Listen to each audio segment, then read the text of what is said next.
Welcome to Bitcoin Amsterdam, Nigel. What are you doing at a Bitcoin conference? Well, I led a political insurgency. I took on the establishment. They all have one view. I had a very different view. I was written off as being mad, bad, dangerous, and they were the nicer words that were used about me. And what I think is happening in this hall, what I think is happening with Bitcoin, is we're seeing a similar type of insurgency. This is an economic insurgency, and it's being driven and led by people who are worried about the sheer size, scale of big government. And hey, they want to be free, they want to be independent, masters of their own destiny. So for me, it's a perfectly natural place to be. Absolutely. Absolutely. You're absolutely right. Bitcoin is a politically unpopular idea. We get called all kinds of names, we get accused of all kinds of things, supporting terrorists and money laundering, when actually Bitcoin is just wanting to deliver economic freedom. Brexit was a politically unpopular idea. You weren't given much of a hope. I told you beforehand, I went to bed and assumed that the vote had been lost, and woke up and we were leaving the EU. How do you build support for a politically unpopular idea when you know it's in yourself, you have that belief that it is within the best interest of the people? Well, the first thing to remember is any new idea, whether it's a scientific idea, a political idea, an economic idea, any new idea will automatically face the opposition of the entire establishment, because they own the settled status quo. They're very comfortable, they're doing nicely, they don't want anything to come along and disrupt. And I think Bitcoin's seeing that. You know, just have a look. I mean, take the UK, for example. Look at the way UK media covers Bitcoin. Look at the way the BBC cover Bitcoin. You know, it's only ever in the news if the price has fallen sharply. They listen to and they quote the governor of the Bank of England, who is, I think, the most useless governor of the Bank of England we've ever had. I mean, the guy is a moron. God knows how he's there. And the governor of the Bank of England says that Bitcoin is valueless. Valueless. Nothing about his own fiat currency that we've had ever since we left the gold standard. Nothing about inflation heading up towards 20%. So that's the coverage that you'll get. Bitcoin is valueless. It's a great big Ponzi scheme. So you have to understand and accept that that narrative is not going to change in the short term. But I'm pleased to be here today with an insurgent TV channel, GB News, and we are covering this today. We'll be doing shots in. I'll be broadcasting a live show from here this evening. So you'll find some friends, but not very many. How do we build momentum behind the campaign to leave the EU? Frankly, we did it by going out around the country, and in the early days, it was one person at a time. It was one person at a time, and then suddenly you're having events such as this, and it grows and grows and grows. And my own, and you know, we've each people got our own way of doing things. My own particular speciality was to visit as many pubs as I possibly could around the United Kingdom. Sounds great. Yeah. So no, literally, UKIP as a political force was a grassroots upwelling. I was completely unknown. I was a businessman, I was an outsider, I had no profile, but we built this from the ground up, and I think that's what's happening with Bitcoin. How do you build a coalition within the political circles? Because one of the problems that Bitcoin will have is potentially being over-regulated. You know, it is a tool for freedom, it's a freedom technology, it's a exit from the fiat system, which we know is collapsing in front of us. How do you build political support? I don't understand how Whitehall works. I don't know how government works, but you work with these people. Well, I mean, the answer to that is the government of Whitehall at the moment aren't working at all. Yeah. Look at the mess we're in. Honestly, if we sat down now with 20 current serving members of the Westminster Parliament, I would be very surprised if at least 15 of that 20 knew almost nothing about Bitcoin at all, other than they'd heard it might be a Ponzi scheme. So the level of knowledge amongst those who ultimately may well be regulating this. And when you think about that, it's pretty frightening. The level of knowledge is very, very low indeed. And I think it's incumbent upon people like you. You know, you do your podcast, you're very successful, you're great at reaching the grassroots, but I do think lawmakers need some real education. And that's not an easy thing to do. You know, that's the old-fashioned lobbying, education, but it needs to be done. And you know, I was 21 years in the European Parliament. They were very pleased to see the back of me, because I was a damn nuisance when I was there. But I was astonished time and again. I would see pieces of legislation being voted on by lawmakers who didn't have the first clue about the subject they were debating. So the worry, I think, with Bitcoin is that it's painted out to be the Wild West, it's painted out to be the haven of criminals, you know, all these negatives. So I think the education campaign can't come soon enough. There was some debate. I mean, when Rishi Sunak was challenging Liz Truss, he was talking about London potentially being a bit of a centre for trading Bitcoin,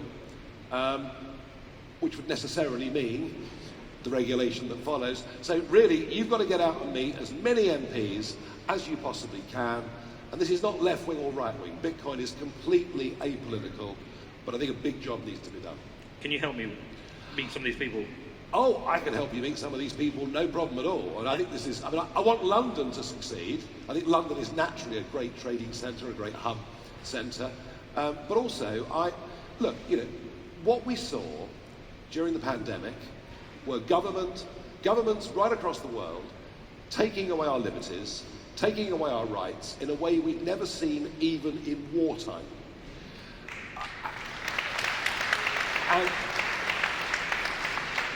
And the frightening thing is, they would do it again at the drop of a hat. And so my real fear, you know, with all of this, is central bank digital currencies. That is the biggest fear I've got. That will take away our economic freedom. And already we've got, and this is not some sort of fantasy. This is not some sort of way out there Alex Jones stuff on the internet. You know, you've got 100 world governments discussing very openly the prospect of central bank digital currencies. So there are some real battles to fight. And ultimately, why am I a fan of Bitcoin? Because I feel with Bitcoin, number one, the technology has been proved to work. And you know what? It's getting better. Number two, government cannot come near it. Government cannot tell me what I can and cannot do with Bitcoin, and in that sense, it is the ultimate freedom, it is the ultimate liberty, and if we work cleverly with lawmakers, forget the European Union, they're, you know, they will over-regulate, they always do, but I think there's a good chance in America, there's a good chance in the UK, there's a good chance perhaps in South America too, that we can actually get a sensible level of regulation. Well, look, we are seeing that. I spend most of my time in the US working on the show. I travel around a lot and I've met a lot of people. There's lots of political support getting behind Bitcoin, not just from the Republican Party. We've seen a bipartisan bill with Senator Lummis, Senator Gillibrand. I wrote to my MP of North Bedfordshire, and all I got was a letter back explaining to me how Bitcoin is used again by terrorists and worried about the impact on climate change. And so I felt that difficulty. One of the challenges I found, and you'll know what this is like, is, by the way, in the US I'm considered a liberal, but in the UK I'm considered a right-wing conspiracy theorist. How do you deal with the challenge of communicating these ideas of freedom and liberty with Bitcoin without being just classed as a conspiracy theorist? I had it with, by the way, with CBDC. I wrote a thing about CBDCs on Facebook, and one of my friends' mums blocked me because she said I'm a conspiracy theorist. Do you know what? I mean, my attitude towards receiving abuse, and I would think I receive more abuse than any political figure in Britain in modern times. My attitude towards that abuse, and you're going to get it, and the higher profile you become, the more of it you will get. My attitude towards it is just ignore the whole bloody thing, because you can't defend against negatives. Ignore it all. Ignore it all. And if it ever gets you down for a moment, we'll pour a glass or something. Forget about it and move on. As I said at the start of this talk, any radical, fresh, new idea, whether it's political, scientific or economic, will always, always, always come up against this. And Gandhi made the comment about his campaign for India to break out of the British Empire. And what did he say? He said, first they ignore you, then they laugh at you, then they attack you, and then you win. And I think you'll know you're winning when they really, really start getting nasty. So don't let it offend you. It means you're getting near the target and they're getting scared. Well, the interesting thing here as well, with Brexit, the UK actually has an opportunity right now to become the centre of Bitcoin in Europe. It has a chance to lead, it has a chance to build some economic foundations for businesses to operate out of the UK. So it feels like an opportunity. I'm going to come to that, but I think it would be worth talking a little bit more about Brexit. Whilst you're here, people would want me to do that. Yeah. Do you think Brexit has been a success, and what parts of it do you think have failed? Because I see this economic opportunity here, and I don't see us taking advantage of it. We have not taken advantage of this. We have not put in place, under Boris, we didn't put in place a single supply-side reform. You know, I was a businessman for 20 years before getting involved in politics, and for the last 9 of those years, I ran my own company. I saw what? Endless streams of legislation coming onto my business, having to employ compliance officers, having to have ever bigger legal bills, ever bigger accounting bills, and I realised all this stuff that was being put upon me didn't protect my customers at all. Wasn't for any benefit for the consumer. And I think the European Union has proved itself to be a grossly over-regulated model, and within that model there is no means of changing legislation. You know, the European Parliament cannot propose legislation. It's all done by the European Commission. It's in the hands of the unelected bureaucrats. So to me, the opportunity with Brexit was to start slashing back excessive regulation. I believe in free markets. I think what we've got and what Europe's developed is a long way away from capitalism. It's corporatism. It's big business, big banks, big government, all working together. And it's now become woke corporatism, which is even worse than it was before. So no, honestly, I think that we need to put supply-side reform in place. We need to sort Northern Ireland out. I mean, there are things to sort out, but if you say to me, on the big picture, is Brexit a good thing? Was it the right thing to do? All I can say to you is, taking back your freedom, taking back the independence of your country, putting into the hands of ordinary people the power to hire and fire those that are making their laws. Hey, I believe in freedom, I believe in liberty, I believe the nation state at the moment represents the best way to do it. No, I'm absolutely proud of campaigning for Brexit, achieving Brexit, and I believe that it's the first brick out of the globalist EU wall. We come back here in 10 years' time, the European Union will not be there in its current construct, and I believe that'll be a very, very good thing. You respect us. They're liking this. So you believe there's going to be a breakup with the EU? Inevitably, you've got two problems. You've got the north-south divide, because you've got a currency that should never, ever have been imposed upon the people of the Mediterranean. I mean, Greek GDP is down about 27% over the last 12 years. Now, the country's absolutely been pushed into poverty. Italy, I think, is where the break may come. The Greeks kind of have accepted this new status, which is very, very sad. The Italians aren't going to accept it. I mean, just look at the new Italian Prime Minister. I mean, talk about fiery, goodness me, frightens the life out of me. So at some point, the Italians are going to rebel because it doesn't work. And look, let's be honest about it. The euro's been great for Germany. It's been great for Germany. It's given them a currency 20% lower than it would have been, great for German car exports and all the rest of it.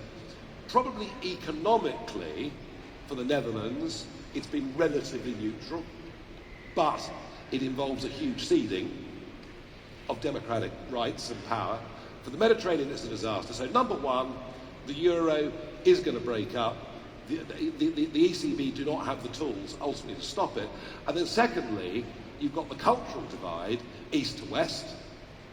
And, you know, in Hungary, in Poland, in Slovakia, in the Czech Republic, they talk about pregnant women, and in the West we've started to talk about pregnant people. There is a huge cultural divide going on here. And the Poles and Hungarians are not going along with this woke nonsense. It isn't going to happen. And you see increasingly fines being levied against these countries, you know, all sorts of motions of censure being passed against them. So north-south, it's breaking up economically. East-west, it's breaking up culturally. As I say, I mean, look, I want a Europe in which we trade together, cooperate together, be friends with each other, although for the British and French, that's never going to be entirely possible. But, you know, I want a Europe of trade, and I completely understand why, in 1951, a coal and steel agreement was put in place between France and Germany. I completely understand that. The more we trade with each other, the more we interact with each other, the more, I was going to say social intercourse, but be careful about that one. But the more social intercourse there is between countries, the more likely they're going to be good friends and never go to war. And the really interesting point is this. There are many today who will say to you, look, Nigel, you know, you may criticise the bureaucracy, you may criticise its economic direction, you may criticise how bad it is for small entrepreneurs, which it is, but it's kept the peace. Here's the point. Never in the history of humanity has one functioning national democracy gone to war with another functioning national democracy. And far from fostering democracy, what the EU is now doing is taking democracy away from the member states. Provided Europe is democratic, provided Europe is free, there will not be another war in Europe. And that's the real point we need to get home. I'm a big supporter of democracy. I'm not an anarchist. I believe in democracy, but right now, especially in the UK, it's very difficult to think who you would vote for. We have a very weak leader in the Labour Party, in Keir Starmer, and then we have poor Liz Truss. But even on the front benches and the back benches, we don't seem to have good leaders. We don't seem to have people with strong, standout opinions. Why has everyone gone to the centre ground? And why have we lost this in politics? Because we need strong leadership to get ideas like Bitcoin delivered. Well, we need people with convictions. I mean, you and I are sitting here talking with this audience. We have convictions. You know, and we're not afraid to put them out there. And if we get a bit of stick back, well, we'll live with that. I really believe it's been the growth of the career politician. The career politician who goes to the best school, goes to the best university, leaves university, becomes a researcher in an MP's office, becomes a member of parliament, doesn't have any hobbies or interests outside of politics, spends his weekends with the same group of people he spent the week with. They all, in the end, then marry each other's sisters. And not their own sisters, their friends' sisters. No, they're not as bad as that yet. They're not from Cornwall. But that's unfair on the Cornish. There'll be somebody here from Cornwall. I know. There will be. No, and that's what you've got. A very, very narrow group of people who know almost nothing about the world outside their own little circle, hence the lack of knowledge on Bitcoin and elsewhere. And regularly in the European Parliament, when I was there and doing my bit to charm them, as I always did, I would get up and say, none of you have ever done a proper job in your lives, and they'd all howl and scream, but I tell you what, I wasn't wrong. So politics has become a career, and I also think in the UK's case, the electoral system, the first past the post, constituency by constituency, well, what's it given us? 12 years of utterly useless Tory government, and I think the whole thing needs a shake-up. I suspect we will get a Labour government under Starmer, I mean, he's not very inspiring, Nope. but he's also not as scary as Jeremy Corbyn was. No. He's not scary. Are we worried he'll put up taxes? Well, the Tories have put up taxes. The Tories haven't put in place a single supply side reform to help entrepreneurs and small businesses. So I suspect we'll get a Labour government. There'll be a fair contingent of Liberal Democrats in there as well. And I think we'll then get a form of proportional representation. And as soon as we get that, we'll see a very different kind of politics. I won the 2014 and the 2019 European elections, the second one by a landslide. I won 2 national elections that were contested under PR, but under first past the post, 4 million votes and 1 seat. And I think when we get proportional representation, we'll see people back in politics with real convictions. Who knows? I might even give it another go myself. Why do you think you split the crowd?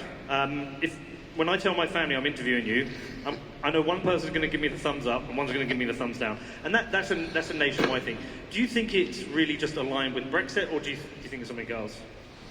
Oh, look, we either like people or we don't like people. We like people's style or we don't like people's style. I mean, those that like me think I'm brave, fearless. Those that don't like me think I'm bloody rude. But you can't be all things to all people.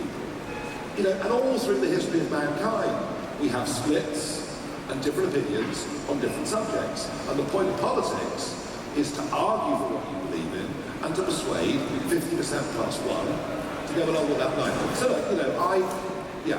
clearly, there are people that don't like me. Clearly, there are people that disagree with me very strongly. But I think actually, to be honest, I was pretty demonised by the newspapers in particular. Well, I also it's so unfair, and some of them was horrible. Yeah, but it really hurts. They said things like I was a gambler, a drinker, a smoker, a womanizer. Sounds pretty cool. It really hurt because it was all true. It really did hurt. I asked the question for a reason, because not only do we have a problem in politics, not only do we have a problem with money, but we have a problem with media, we have a problem with the press. And the reason I asked the point is because I thought you were going to say this. You're going to say, you split people. Do you think politicians have become too scared to have strong convictions behind ideas? I think there are 2 things to say to that. Number one, they got into it with the wrong motive. A number of university students I've met over the years. How do I get into politics, Nigel? And I always say the same thing. Go and get a blooming job, and when you're 35 to 40, think about perhaps then having a go at politics. But secondly, social media, the cell phone, with its camera, with its video recording ability, has made life for footballers, rock stars, politicians, much, much harder. There is a much bigger level of intrusion into your life. And, if you think what the Sun newspaper can write about you hurts, well, have a look at what gets put on social media and understand the influence that has on your wife, your husband, your kids, your parents. This stuff really, really does hurt people, and it hurts those around you as well. And I think it's because of the viciousness of this that people have all pulled in to this centre ground. I've only got one regret. About my political life, and that is the impact it had on my family. And I say that, and I mean that, and it's been bloody difficult for me. Yeah, I can imagine. We're in Amsterdam, we're in the weed capital of Europe, a country which has a politically unpopular idea, which we haven't seen the breakdown in society in Amsterdam by having marijuana legal. We've got a room full of Europeans. Anyone in here is thinking, right, they fear, because a lot of people here fear the EU. We've seen some bills that they've tried to pass with regards to regulating wallets or regulating mining. Yeah. There's a constant attack on Bitcoin. What can people in this room do to make a difference? Oh, you know what? It's a really interesting point, this, because a lot of people say, I feel powerless. Actually, all of you have got a lot more power than you realise. You've got your immediate social circle. You've got your contacts, whether it's on Getter, whether it's on WhatsApp, whether it's on wherever it is, you've also got the ability to hound, albeit politely, but to hound your elected representatives at every single tier and level, from local government all the way up to the top. As I was building the Purple Revolution, from literally a few dozen of us in a pub to millions of supporters across the country, as I was building that, the phrase I used to use, I'd say to audiences, crowds like this, I'd say, join the people's army. The people's army. You take your place in the ranks and say, from today, I'm going to do something. I'm not going to sit, at home, watching the telly, screaming about how terrible this is. I'm actually going to do my bit, and we can all be campaigners, we can all be influencers, and if enough of us have the same idea at the same time and do something about it, well, just a few of us stamping our feet becomes millions of us stamping our feet, and then you get the tidal wave that you need to overcome the establishment and to get real change. And when you've done that, as you said, it started with a few guys in a pub, yeah, and then you go into every pub in the country. What were the things that you learned? What were the things that made a real difference to your campaign, where you had a step change difference? I think language is really important. I think the way that political figures, or the way that campaign figures, the way they address people, the way they come across on a podcast or a radio show or whatever it may be, I think the style and the approach matters hugely. I think there's a general feeling that those in politics, in campaign groups, they're often during interviews or podcasts, they're often trying to show off how clever they are, how influential they are, and they use a language that kind of goes over the top of most folk. I think the great skill with communication, the great skill with building a movement that changes things is to have direct, almost as if when you're talking to somebody on a podcast, you're not talking to a huge crowd, you're talking to one person. And if you think of it in those terms, you're talking to one person, and you use language and examples that everybody understands. And I was accused by the Times newspaper repeatedly of oversimplifying the message. Well, all that meant was people heard it and liked it. So being straightforward, having direct communication, using language that is accessible. I think that's a very important point. Excellent. Right, we've got a couple of minutes left. Don't know what that was. We have a couple of minutes left. Yep. I'm also conscious you've been involved with GB News, another socially unpopular idea in the UK. Talk about because help people understand. In the UK, we have Sky News and the BBC. They're neither particularly have strong opinions anymore. What are the challenges you faced with GB News about getting them out and getting their message out? Specifically with regards to being accepted onto the networks and with growing the revenue model through advertising. Because I was chatting to the guy backstage and explaining. Yeah, Liam Halligan, who's here, who's the economics editor at GB News. Yeah, look, I mean, the very thought that a new TV station would be set up that would not obsess daily about carbon dioxide and climate change, would not be anti-Brexit, would not support big government. The very thought that a channel would exist that would be centre-right, but allow all shades of opinion and all shades of debate, I mean, that gave them kittens in the establishment.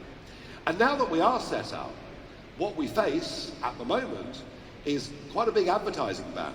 A big advertising ban for some of the leading advertising agencies, and yet, if you say to them, well, point to one example in the 16 months we've been going, of something that's been said that you think was insightful or hateful, they cannot point to a single example. So again, it's the same as the Bitcoin argument. We are a challenger coming into a market where there is a happy, established status quo. We think they're doing a rotten job. We don't think they're giving all sides of the argument. And I tell you what, there wouldn't be a cat's chance in hell of the BBC or Sky News or ITV being in this hall, sitting with you today. We from GB News have flown over this morning with a team of 5, and we're going to talk about Bitcoin, not just today, but in the weeks and months to come. And we'll do it partly as an education campaign. But we believe in it.